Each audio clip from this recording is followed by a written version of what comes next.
ቢኒያም እባላለሁ። ያለሁት አሜሪካን ሀገር ነው። ኢትዮጵያ ሚስቴን ከእናቴ ጋር አስቀምጫት ነው የመጣሁት።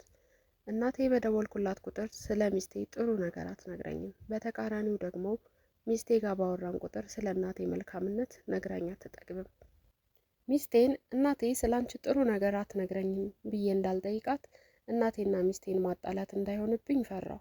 እናቴን ደግሞ ለምን ስለ ሚስቴ መጥፎ ነገር እንደምትነግረኝ ደጋግሜ ስጠይቃት በሰው ሀገር ሆነህ አልነግርህም ልጄ፣ ሀገር ቤት ስትመጣ ሁሉንም ነገር በስርዓት ቁጭ ብለን እነግርሃለሁ ትለኛለች። ውድ ኢትዮጵያውያን ምን ትመክሩኛላችሁ?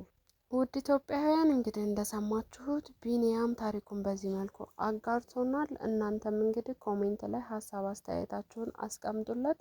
ቻናላችንን ሰብስክራይብ በማድረግ ቤተሰብ እንድታደርጉንና እንድታበረታቱን ስንል በአክብሮት እንጠይቃለን። ቀጣይ በሌላ ታሪክ እስከምንመጣ ቸር ቆዩልን።